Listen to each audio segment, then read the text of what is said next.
Hi my friend, it's Pat Sloan here. It is Boo Crew, the end, the wrap up, the sewing it all together and being done so we can enjoy it. So we'll have time to quilt it. So here is mine. I'm going to hold it up. So what I did is I did a little bit of a change for a couple reasons. One, because I can, and I didn't do what I was thinking I might do. So here it is all set together. So that's what the pattern is today that you will download. And the pattern has a wider border. I cut a 1.5 inch strip border because I decided that I am going to hang this in my kitchen where it's a specific size. So to add a whole lot more border, it starts to get a little bit too big for the hanger that I have there. So I also wanted to just spiff it up a little bit and add in that gum wrapper paper. So here's the gum wrapper paper print, the gun wrapper print from the Darlings, Spooky Darlings line. And so I just put it on the top and the bottom. That way it makes my quilt just a little bit longer, which is good because the space could use it being just a little bit longer. And so here's a picture of where it'll go. It'll go in my dining room, which I actually can see right here from my studio. So I'll be able to enjoy it. It's a perfect space for this. Now, when I was doing these are cut 2 inches. I cut 2 inches for the strip. And I only had like, I don't know, I think those were, they were not a layer cake, but a fat eighth bundle or something like that. There wasn't a whole lot. So I do have more, but here is the strip up close and I cut a 2 inch. But I must show you this video because I messed it up the first time. So here's what I did first. Oh, good grief. Look what I did. So I sewed the top and bottom on.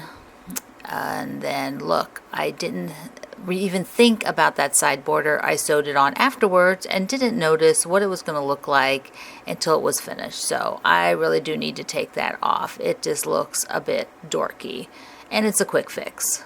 Now I could not believe I did that, and I know now what was going on. I was testing the gum wrapper fabric just to see how it looked, and so I put it up there. I saw how it looked, but I had forgotten to put the side borders on first.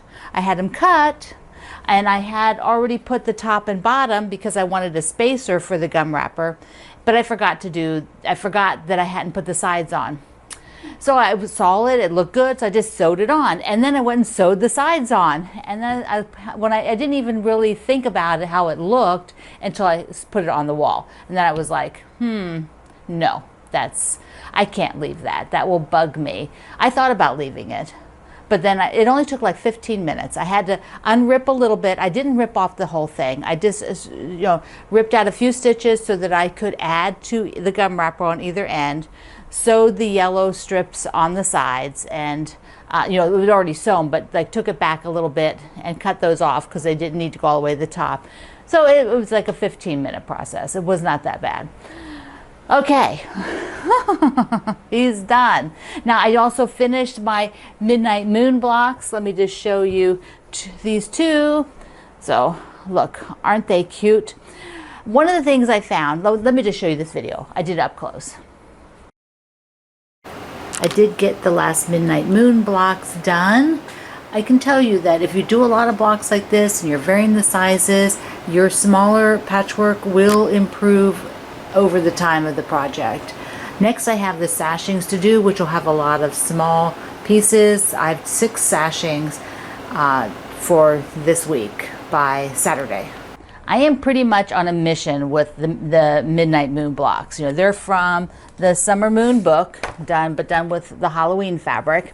And I'm on a mission because I really just want it to, I want to be able to maybe use it this fall if I can get it quilted.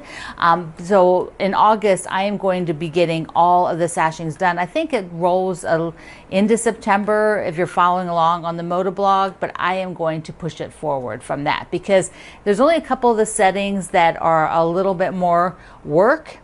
And there'll probably be a lot less work than the 6 full blocks. The rest I think are just some framing strips around the blocks, so that's pretty good. So that should move along pretty well.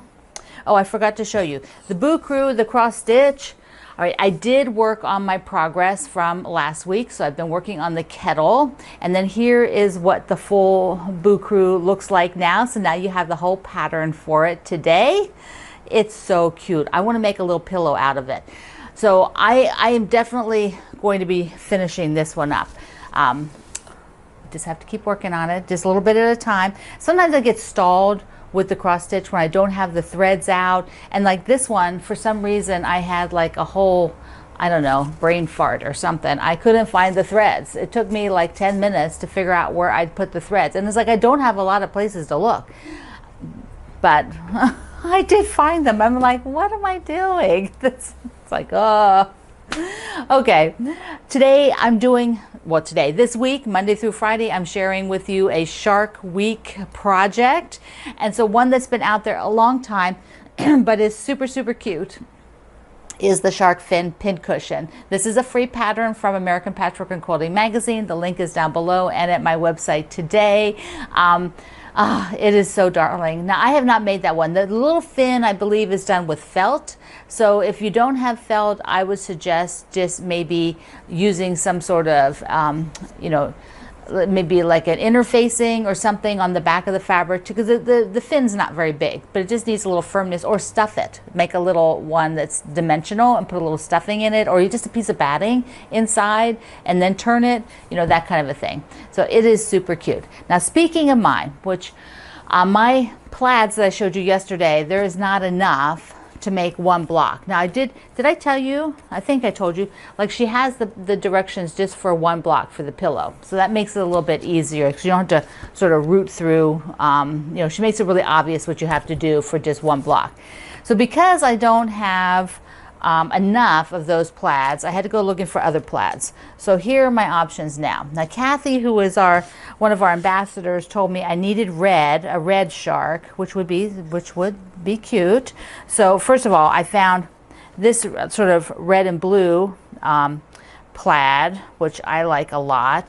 And then I thought, well, I have this plaid that I got when I was in the Caribbean. I found where was I at? Martinique or somewhere, that I found a fabric shop. This is years ago, so I bought this plaid and I have not used it yet. I'm like thinking, oh, that'd be a cute pink shark. But I was trying to stay sort of red, white, and blue. So then I found these. I have enough of these 3 reds, which are all, this is a bigger plaid. And you know, the shark he's a pretty good size. Does she say where I can easily find it? With the pillow's 20 by 20. So he's got a good sized body to handle this, but I think the smaller parts, the fins and stuff, might get lost on that one. So I'm down to thinking either all red like that, which is kind of a nautical rope design, which is kind of cool. This one is cool, and I like this one. So one of these 3. But I will cut that maybe today. Maybe I'll go ahead and cut up the shark pattern today for one. That way, maybe by the end of the week, I could have it done. Yeah, we'll see. You got to have a plan, though. You got to have a plan, because if I just sort of leave it sit here, and I did put it in the top of the rolling assistant, but it needs to, you know, be where I can work on it. Has to be obvious. Okay, I thought I'd do a, what do I got here? Yes, let's do this. I want to show you a bunch of the quilts I'm going to send to the spa to be quilted. And the spa is my friend Judy in Pennsylvania, who quilts my quilts, a lot of them. And then I want to, so before I do that, I want to talk about when you sort of, that's another one of those questions that came up, that people were like, lost their sojo. You know, they lost their interest in sewing, but they don't want to lose it. So basically, if you've lost your interest, but you don't want to lose it. So people have come into the community to ask for help on what they can do to sort of get that back. So first of all, why does it happen? So one of the things you might want to just analyze is, why has that happened to you? Often it is some major life events. You might have been moving, so there maybe you don't, you know, it's just it's a lot. It's overwhelming. It's a lot. So you're dealing with that. You may have had to deal with elderly parents. Maybe some of your children's activities are super active, and that you're just not finding the time for yourself. You might have had an illness of your own. You might have had a death in the family that now have to put a lot of energy, emotional and physical energy into dealing with all of that. So when those things happen, sometimes we just don't get into our sewing room, or when we get there, we just don't want to make a decision. That is, I think, super key. Because you're making a lot of decisions about these other life things that are going on. Even like your job might be super busy, so you come home, you don't want to make decisions. And I sort of keyed into that fact years ago when I was with my girlfriend, and we were at a workshop, like a 3-day workshop. And in the evening, I had brought us this sewing to do. We were there doing other kind of art projects. But in the evening, I had already planned all the sewing, so I already knew what it was. I didn't have to really make any decisions, but she could make no decisions. She's like, I just can't do it. I can't make any more decisions today, because she had made all of these sort of creative decisions all day long, and that part of her was just depleted. So that really gave me an insight that, we hit that wall sometimes when we cannot make decisions. So what can you do?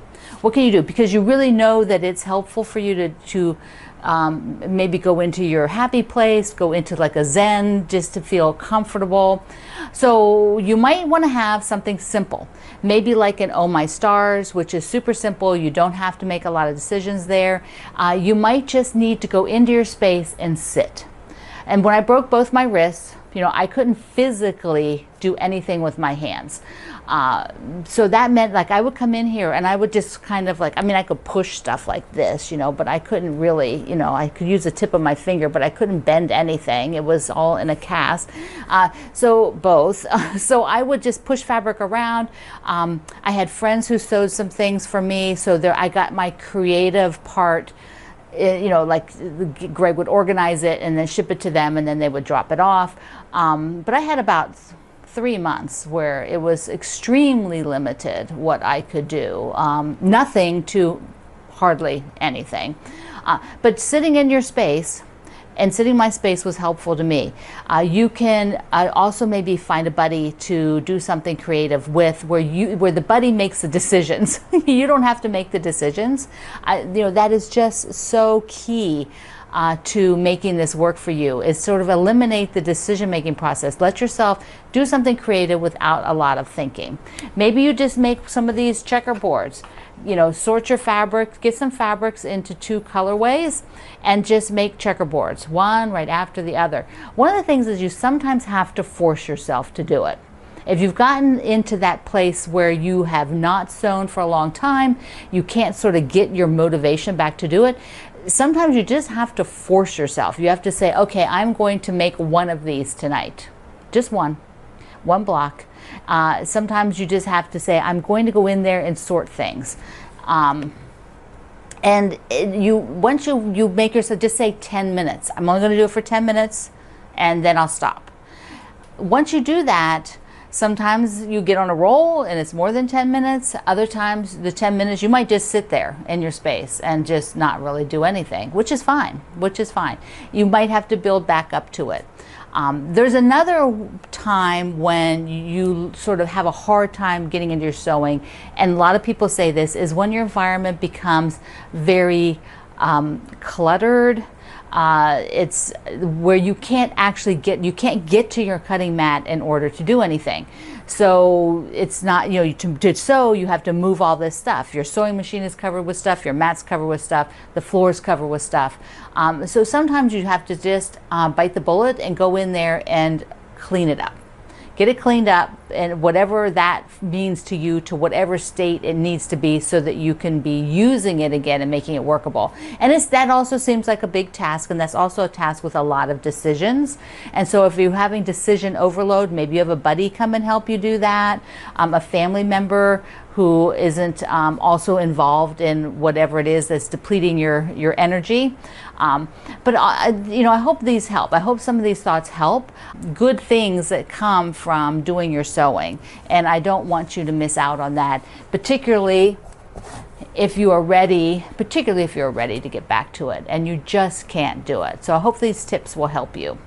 All right, let's look at what I am going to be sending off to the spa. I have the beautiful Morning. Okay, I'm going to use this for the backing. but I don't actually have enough. Yes, it's my fabric line, but I've been making a lot of things, so I don't have enough. So I'm going to use that plus the green. And those will be I'll have to sew these two to make the backing. Oh, there we go. These two to make the backing for the beautiful morning. Okay, I have the little bluebirds, Hello Birdie. So here's the Hello Birdie. Whee! So I have them, and I am going to use this blue for the backing on that one. Okay, the little unicorn panel that I did a while ago, I have, remember this one, the little unicorn panel? Oh, let me just open it up. And I put the checkerboard around it. So I was debating whether to quilt this or not, but I am going to get this one quilted. And then I have my Harmony wide back for the backing on that one. Okay, and then the last one, I'm not going to open it all up because, okay, I'll just open it up. That's like thinking, I got to open it up and fold it back up again. But I'll do it for you. I'll do it for you. This is the Words to Live By, which I also have the backing cut. So 2 of them the backing's cut, and 2 of them I have to cut the backing. So I have backing for that. And here we go. Oh, this one I love so much. For me to hang in my living room during some point. When I get it back, I'll probably hang it up for a while. It could feel a little bit summery, a little bit fall, doesn't matter. I love it. So that one will also get have the backing. Okay, so I have actually the free pattern from Promise Me. There is a free pattern. There's actually 2 this time. They're out on my website on the fabric page, but this needs a border on it, and then it has to be quilted. So here it is. And I showed you this a while ago when I was talking about the fabric coming out. Oh, come on, Pat. Here we go. So here we go. And I am going to put the blue roses. Yes, blue roses. Here we go. This is the fabric I'm going to put on the border. And then there is a wide back, and I'm going to use that. So when I get those trimmed up, so I have to get those also cut. This is that five projects that I think I'm going to send out. Oh, I'm probably just going to pop that one in there too. And I don't know with the backing. I might just sew some of the fabric. Well, I have a lot of that yellow, so I might use that yellow for the backing, and then if it's not quite enough, add to it. So I think that's what I'll do. And also I'm using the stripe for the bucru, for the binding, the stripe that's in there, you know, on the, yeah, that'll be good, right? Okay, so you've got putting your bucru together today, and if you want to add a little border at the top and bottom like I did, or you could just add it all the way around, but I cut this border, I cut my border 1.5, and I cut this 2 inches. So there you go, my friend. I love you. Mwah. Thank you for being here in the Sloan Zone. I will see you online.